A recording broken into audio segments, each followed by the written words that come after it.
Nuevamente con el doctor Zamora para que nos pueda confirmar esto que quedó pendiente entonces para entender cómo es que surgió este brote. Se contagiaron probablemente pasajeros antes de abordar este crucero, ¿no? Ellos estaban en Argentina y es así que se produce este contagio luego de abordar la embarcación. Sí, exacto. Se produjo primero este contagio de roedores silvestres en el sur de Argentina con un tripulante de este crucero. Y bueno, el tiempo de incubación que existe para esta enfermedad es de 1 a 8 semanas. Es por eso que se piensa que primero hubo este contacto con roedores en Argentina, en el sur de Argentina, luego abordó el crucero.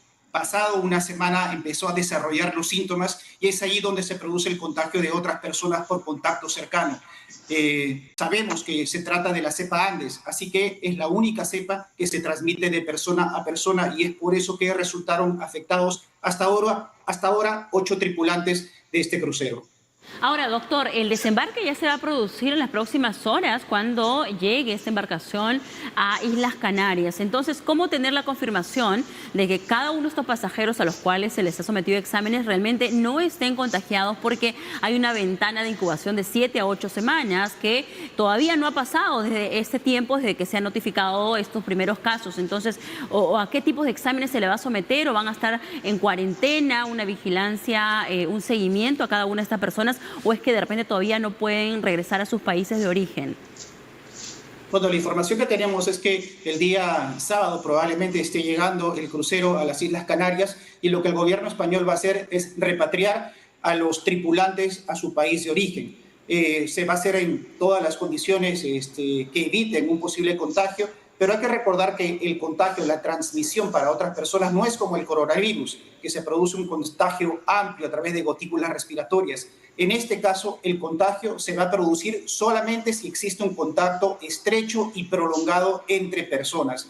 Es por eso que se recomienda, sí, que haya una cuarentena. La OMS está recomendando una cuarentena de hasta 45 días para justamente poder cubrir este periodo de incubación, pero lo que el gobierno español ha decidido es repatriar a estos tripulantes a su país de origen, tomando todos los cuidados, y creemos que es una medida adecuada, ya que el contacto no se va a producir entre otras personas y por ende no se va a producir este contagio del cual todos estamos temiendo que se produzca. Doctor, ¿cómo es que se confirma un caso de hantavirus? ¿Qué tipo de exámenes se les realiza? ¿Y cuáles son las personas o el grupo etario que resultan más vulnerables? En realidad tenemos dos exámenes de anticuerpos que miden las inmunoglobulinas M e inmunoglobulina G. Son exámenes de sangre que se pueden hacer a las personas que tienen síntomas, y también otro examen un poco más sofisticado que es el PCR o la prueba molecular, que también se puede hacer con exámenes de sangre. Lo interesante de esta prueba es que incluso puede dar positivo 5 días antes de producirse o desarrollarse los síntomas en una persona afectada. De esta manera se confirma la infección por hantavirus. Ahora, doctor, sobre esta enfermedad hantavirus, ¿qué tan recurrente es? ¿Cómo se dan estos brotes?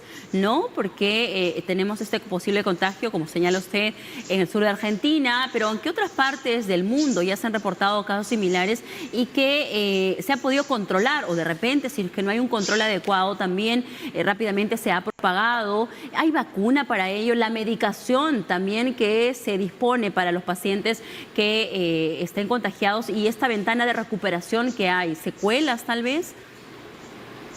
Sí, en realidad el hantavirus está presente en el mundo ya muchos años. Si hablamos de la cepa americana, esta se ha descubierto en 1993 y se han producido pequeños brotes. El último brote registrado en el sur de Argentina fue en el 2018-2019, que se produjo un brote que afectó aproximadamente a 32 personas y se produjo una mortalidad también alta que llegó al 40%, y justamente fue por esta cepa Andes. Lo que sabemos al momento es que el periodo de infectividad, la contagiosidad, puede producirse, bueno, si hablamos de términos epidemiológicos, tiene un índice de reproducción de aproximadamente 2.19, que se puede controlar con medidas como de contención. De esta manera el índice de reproducción puede bajar de tal manera que se puede contener por sí sola solamente, utilizando medidas de aislamiento a estos brotes. Así que sabemos que se produce un contagio principalmente durante el primer día de producidos los síntomas. Y esto es muy importante, porque no solamente es un contacto estrecho y prolongado. Sabemos que para contagiarse de hantavirus, el periodo de mayor contagiosidad es el primer día de producidos los síntomas y justamente cuando el paciente tiene fiebre. Ahora, si hablamos de las especies de hantavirus, esto se produce en muchos países, incluso en Estados Unidos tenemos de 20 a 40 casos de hantavirus por año. A partir de 1993 se han reportado aproximadamente 890 casos. Y sí, es una cepa que tiene una alta mortalidad, me refiero hasta 40%, y se produce principalmente por la afectación pulmonar. Se produce un edema pulmonar no cardiogénico que hace que el paciente tenga una falla respiratoria y requiera cuidados intensivos. Estos pacientes que son tributarios de ventilación mecánica y hay algunos que incluso requieren ECMO, que es oxigenación extracorpórea, utilizando equipamiento especial, pero lamentablemente tiene una mortalidad alta, sobre todo si no se cuenta con estos equipos para terapia de mantenimiento. Y puede dejar algunas secuelas, claro que sí, ya que este virus puede afectar los pulmones, puede dejar secuelas a largo plazo, sobre todo afectación pulmonar.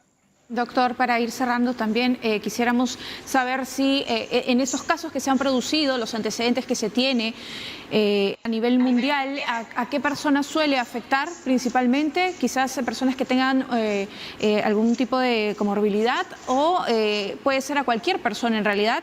¿Y qué mensaje se le estaría dando a las personas, ¿no? Para también digamos, transmitir un poco de tranquilidad porque se está generando mucha alarma, mucha preocupación, porque algunos piensan que podría ser una pandemia nuevamente, una epidemia como lo que ocurrió con el COVID-19, aunque ya la OMS se ha pronunciado.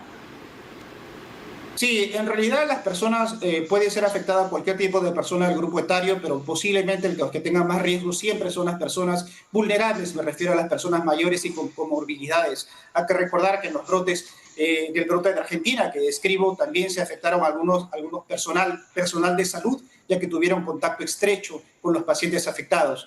Pero digamos que personas que han estado en contacto con roedores silvestres, personas en contacto muy cercano y prolongado con personas afectadas, y también hay que tener bastante atención con las personas vulnerables. En realidad esto es muy diferente al coronavirus, sobre todo por el periodo de infectividad. Hay que recordar la diferencia principal. El coronavirus se produjo una pandemia porque incluso las personas asintomáticas podían contagiar de una manera muy amplia, y las personas sintomáticas permanecían con síntomas de hasta 7 días y en este tiempo prolongado podían contagiar con gotas respiratorias y a través de aerosoles, lo cual permitía un contagio masivo.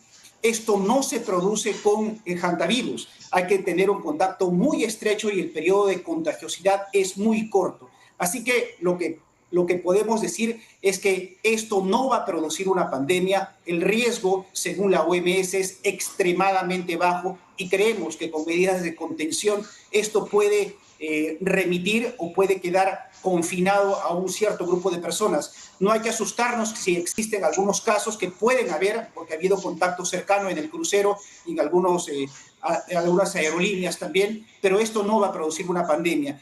Lamentablemente no tenemos una vacuna disponible, no existe un tratamiento autorizado para el hantavirus, pero esperemos que con medidas de mitigación, de confinamiento, esto puede remitirse en un tiempo muy cercano y creemos que va a ser así. Muy bien. Bueno, doctor, muchísimas gracias. Hoy el desafío es no caer en pánico, ¿no? Sino informarnos y sobre todo prevenir y actuar activando los protocolos de salud adecuados por parte de cada país, como ya se ha anunciado con la repatriación o el regreso a los países de origen de cada uno de estos pasajeros del crucero que prontamente, en algunos días ya, estarán llegando a las Islas Canarias. Doctor, muchísimas gracias por estar con nosotros. El doctor José González Zamora, infectólogo de la Universidad de Miami, quien ha tenido a bien comunicarse con nosotros. Hasta una próxima oportunidad. Muchas gracias, doctor. Hasta pronto. Hasta luego. 7 de la mañana.